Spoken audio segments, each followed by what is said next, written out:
How's it going, everyone? Shiny Plume here with a new deck profile. Today we got a Mitsurugi deck profile. Mitsurugi is a deck that I really have been enjoying playing, just on and off, and I honestly think it's a really good deck choice, this format.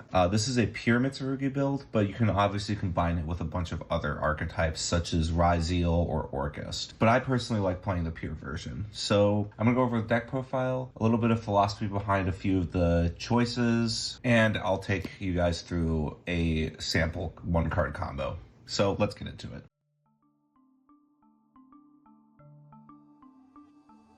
We'll start off with the Ritual Monsters. 3 Habakiri. Habakiri is a 1-card combo. In your hand, you can reveal it to special summon any Mitsurugi monster from your deck and then tribute a monster you control. And then it has the shared ability of all the Mitsurugi Ritual Monsters, where if it's tributed, you can add any Mitsurugi card from your deck to your hand and then special summon this card. It is absolutely insane for a Ritual deck. And then it's on field effect, it makes all of your opponent's monsters lose 800 attack. Next, we got 2 copies of Murakumo. Murakumo is the boss monster of the deck, if you want to call it that. If this card is special summoned, you can activate its effect to destroy all monsters your opponent controls. And then if your opponent activates a card or effect, you can activate this effect to make them discard a card in order to resolve the effect. Otherwise, the effect is negated. And then the last ritual is Futsu. Futsu is probably the least necessary ritual in the deck, but it's still really, really powerful. Each time your opponent special summons a monster, you can activate its effect to target a reptile in your graveyard and special summon it. So if your opponent keeps special summoning, you can basically soul charge your graveyard. Futsu combined with Murakumo is really, really nice, because if your opponent special summons and you have Murakumo in your graveyard that was properly summoned, then you can summon back the Murakumo and then use its effect to destroy all your opponent's special summon monsters. It's really powerful. Now, something I should mention about ritual monsters in general. Some people that I've played against when they play Mitsurugi have summoned a ritual monster from their graveyard, even though they never properly summoned that ritual monster before. What I mean by that is, in order to summon a ritual monster from your graveyard, you basically need to quote-unquote properly summon it first, in the sense that you need to ritual summon it first. There are some cards in Yu-Gi-Oh! That like cheat out ritual monsters, obviously, but none of those are really played in Mitsurugi, so that's something to keep in mind when you play this deck. You need to properly summon these cards first before you summon them from the graveyard. Now for the other monsters I play, 3 copies of Aramasa. All the level 4 Mitsurugi monsters have the shared ability where if another reptile monster you control is destroyed by a battle card effect, you can tribute this card instead. Now, this really works for like targeted removal or like 1 card being destroyed or 2 cards being destroyed. If your opponent tries to Raigeki you, that doesn't count because this card is going to be destroyed alongside all the other cards. Aramasa on summon or being tributed adds any Mitsurugi monster to your hand. And then 2 copies of Saji. If this one is summoned or tributed, you can add any Mitsurugi spell or trap to your hand. And then 1 Kusanagi. This one is the necessary combo extender. Normal special summon or tributed, you can target any Mitsurugi card in your graveyard or banishment and add it back to your hand. These ones are very powerful and really good starters and extenders for this deck. And then the last 2 reptiles I play in this deck is Wosu. So Wosu is a really, really powerful card in this deck. Wosu says that you can special summon it by tributing 1 reptile monster in your hand and 1 monster your opponent controls. Basically, it works like a kaiju. And it has another ability for where if it's tributed, you can discard a card to add it back to your hand. So this card is really good at outing things that are unaffected by card effects, like say the Lunalite Liger Dancer, and also really good at just getting rid of problematic monsters that your opponent has, such as Chaos Angel or Herald of the Arclight. And then the last reptile I play is Night Sword Serpent. Night Sword Serpent is, if it is sent to graveyard by a card effect, you can special summon it but banish it release the field. It is just a really good level 4 extender and is often used as one of the materials for a ritual summon, which we'll get into when we go over the combo. Now let's get into the spells. I'll start off with 3 copies of Pre-Preparation of Rites. Pre-Preparation of Rites says you can add a ritual spell from your deck to your hand and 1 ritual monster from your deck or graveyard to your hand whose name is listed on the ritual spell you add. Now keep in mind, this does not let you add Mitsurugi Ritual. What this does let you add is the 1 Mitsurugi Mirror.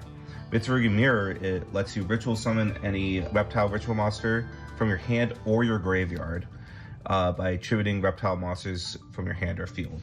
So this is one of the ways you can technically summon a Mitsurugi monster from your graveyard, and in one of the combos it does come up, but the main thing is that it's a target for pre-preparation of rights to add your Habakiri or your Murakumo, and that's why you play it. Play 3 copies of Mitsurugi Ritual. The reason I play 3 copies of it, even though it's not really a 1-card starter, is because I really want to see this card in my hand. It is a very, very powerful card. It's like the same reason I would want to see Mudan the Rika Fairy in my hand or Rika Konkon in my hand, despite the fact that those 2 cards aren't really starters. It's just because they are very, very powerful pieces to your end board that you really just want to have in your hand if you get interrupted, like say with a Droll and Lockbird or an Ash Blossom. And what it does is it actually has 2 effects. You can only use each of the 2 effects once per turn. You can ritual summon from your hand by attributing monsters from your deck, or you can ritual summon from your deck by attributing monsters you have on your hand or field. Now, something to keep in mind with this card. You have to declare which one of the 2 effects you're using, and the reason for that is because the effect to ritual summon from your deck can be Ash Blossomed, but the one to ritual summon from your hand cannot. There are a few videos explaining exactly why that's the case, but the other reason that you can't is because it says specifically activate one of these effects on the card.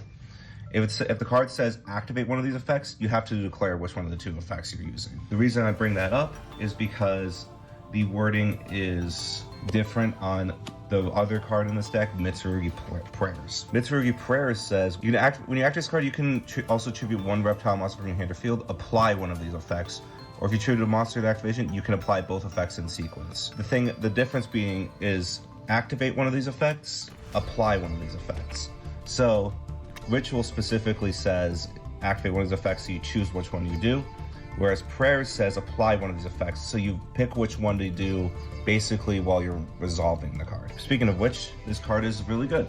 Its 2 effects are either you can add a Mitsurugi monster from your deck to your hand, or you can take 100 damage and then you can special summon 1 Mitsurugi monster from your hand or graveyard, but it cannot attack directly. If you tribute a reptile monster from your hand or field, you can do both of the effects. You don't have to do both the effects, but you can do both the effects. Finally, for the last engine spell I play in this deck, Magatama.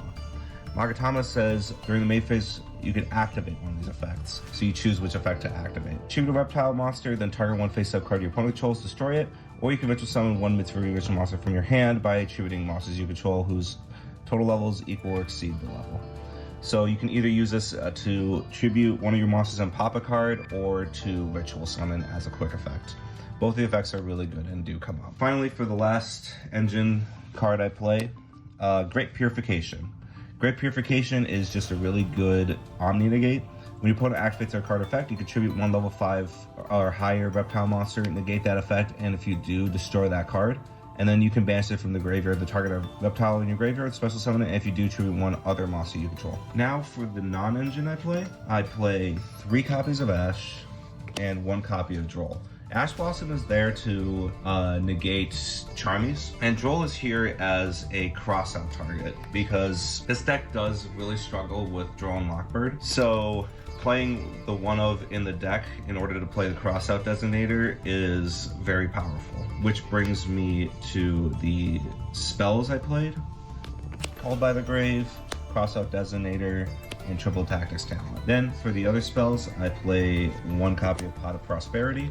This deck doesn't really need its extra deck very often, so playing Pot of Prosperity is very powerful in this deck to dig a little bit more. I thought about playing Pot of Extravagance too, but I just didn't. But you can, absolutely. Next, 3 Forbidden Droplet. Forbidden Droplet I feel like is really, really good this format. It's really good against Draco Tail. It can be really good against Yummy. Like even if they set up their Herald of the Arclight, it's as long as you send cards from your field to the graveyard, you can play under the Herald of the Arclight. And it's just really good at negating a lot of things. Then I played 3 copies of Super Polymerization. Super Polymerization is extremely good in this deck. Like I said, you don't really need the extra deck very often, so you have a lot of extra deck space. So I filled up with a lot of super polymerization targets to defeat certain decks. Plus, you have a lot of recursion in this deck and a lot of redundancy in this deck that you don't mind discarding. Then finally, for the last main deck card, 2 Dominus Impulse. The reason I'm playing 2 is because I have to. I don't have a third one yet. I'm going to be getting one soon, but Dominus Impulse is really, really good.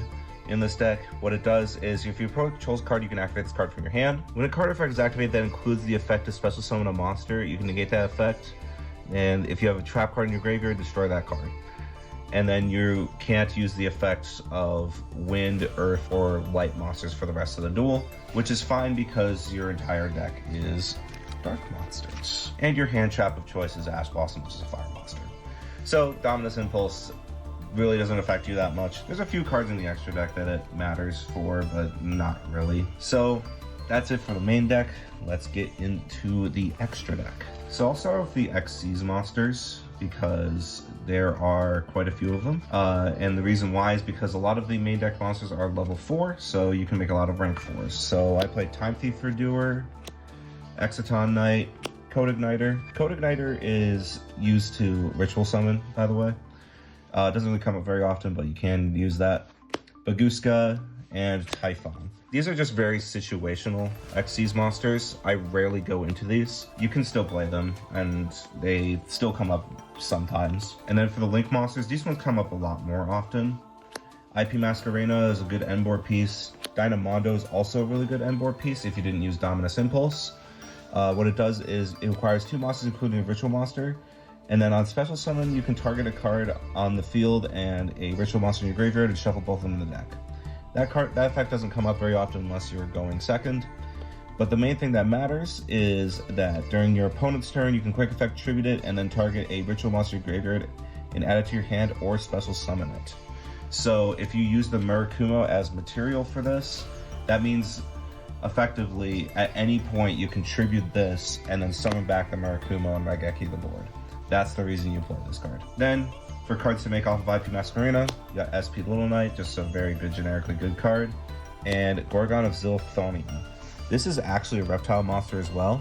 It's a Link 3 that says you cannot summon / set monsters to the zones it points to. Doesn't really matter because it's going to be in the EMZ. And then the reason you play it is monsters this card points to cannot attack. Also, their activated effects are negated. And it gains attack equal to the total original attack of the monsters it points to. And if it points to no monsters, it cannot be destroyed by battle or monster effects. So this effectively is working like as a Moon Mirror Shield plus a skill drain for 3 zones specifically. It is a pretty cool card. It doesn't come up super often, but it is just really fun to play. And also if you get Reptile locked with Wosu, this is still a card to go into. Then we got the myriad of super polymerization targets. So quickly, I wanted to talk about super polymerization, especially in this format. You don't have to use any of your monsters if you don't want to. You can just use specifically your opponent's monsters, so it's effectively a board breaker. So some of my targets for it, Master of Ham. Master of Ham just requires 2 beast monsters. This is a really good card to play against Yummy for super poly, because all of their monsters are beasts. Garura. Garura is like one of the best super poly targets generically because it requires 2 monsters of the same type and attribute but different names. Earth Golem Adagnister. This is specifically for Malice. It requires a Cybers monster plus a Link monster, which Malice is all Cybers and they make Link monsters. And its effect does come up sometimes because if it's fusion summoned, you take no damage for the rest of the turn. So if you do this on your opponent's turn, they can't knock you out. Mud Dragon of the Swamp. It requires 2 monsters of the same attribute but different types. This one doesn't come up as often these days, but it's still really good to have. Also, its effect to change attribute and also make it so that the monsters of that attribute you control cannot be targeted can come up. Predaplant Dracostopelia. This requires a fusion monster plus a dark monster. All your monsters in the deck are dark. So all you really need is your opponent to have a fusion monster on the board, which is a really good card for Dracotail. And it can once per turn quick effect target a face-up monster your opponent controls and put a predator counter on it. The Predator counter makes it so that the monster is a level 1, and also everything that has a Predator counter on it is effectively skill drained. Then, the last one I play is Starving Venom Fusion Dragon. This requires 2 dark monsters on the field. Like I said, all of your monsters are dark, but there's also decks like Orcust that play a lot of dark monsters, and again, Malice. That's it for the extra decks, so let's get into the side deck. For the side deck, I played the extra 2 copies of Droll and Lockbird. Like I said, Mitsurugi does kind of struggle against Droll and Lockbird, but Droll and Lockbird is also just a good card to have in the side. 3 Nibiru, this is the one card that didn't really come up. This is the most cuttable card in the side deck for me. And then 3 copies of Vidos. So Vidos is a really good surprise card. During the main phase, if it's in your hand, you can quick effect target a field spell on the field, destroy it, and then special summon this to the opponent's field. So why would you give them this monster? Well, a lot of decks in this format play a field. You got Yummy with its 2 field spells, you got Ryziel Cross, you got Vanquish Soul Start. So you have a lot of decks that have a field spell. And this is a really good way to destroy the field spell immediately. And the reason why you want to do that is because a lot of field spells also have on activation things like Malice and Underground. Malice and Underground on activation banishes a Malice monster.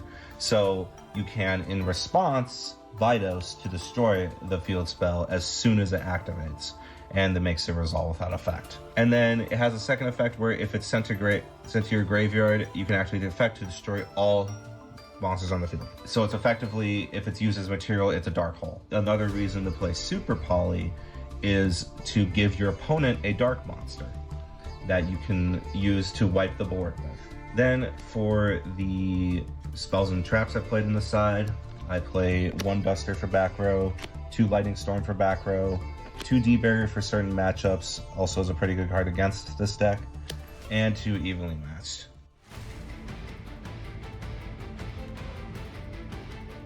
So let's quickly go over a 1-card combo with this deck. The ideal end board is ending on Habakiri plus Futsu, Murakumo in your graveyard, and a way to summon it back with either Futsu or Dynamondo, or you can also make an IP Masquerade.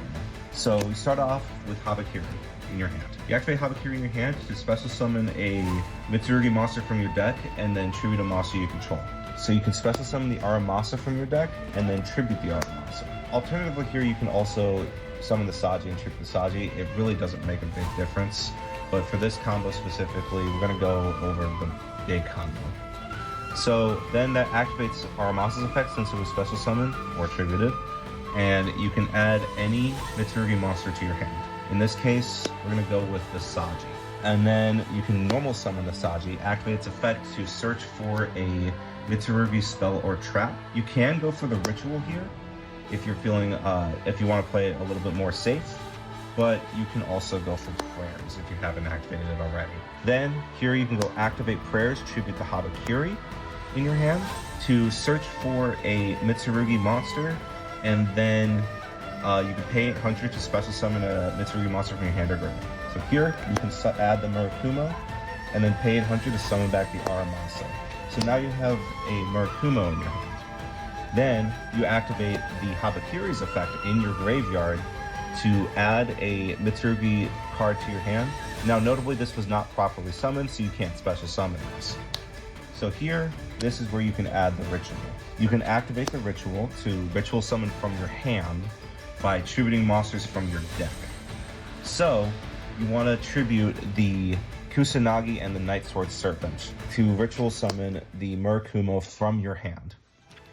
Then, from here, you have a Chain Link. You have Chain Link 1 Kusanagi, targeting the ritual to add it back to your hand. Then Chain Link 2 Night Sword Serpent to special summon it but banish it when it leaves the field. Then the ritual goes back to your hand.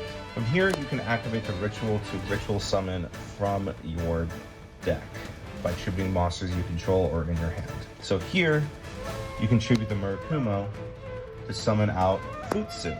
Then you can activate Murakumo's effect in graveyard to search for a Mitsurugi card and then special summon back the Murakumo. If you want to stop here, you can get the Great Purification here. Otherwise, if you want to keep extending a little bit further, you can get the Mitsurugi Mirror here.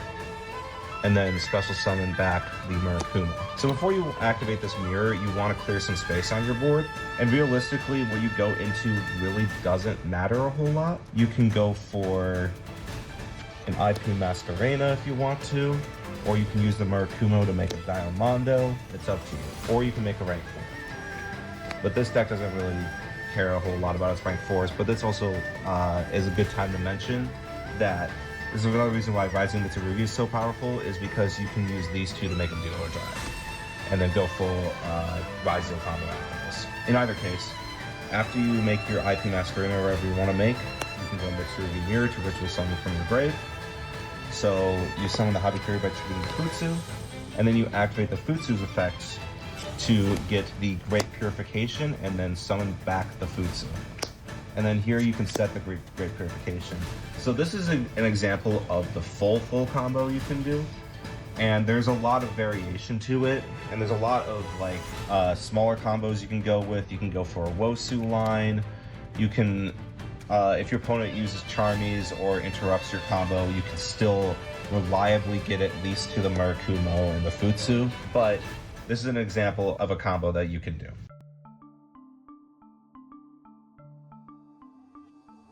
And that's it for my pure Mitsurugi deck. And I've said this before to my friends, if this deck was a plant archetype, this would probably be my favorite archetype in Yu-Gi-Oh! This one's just so fun to play.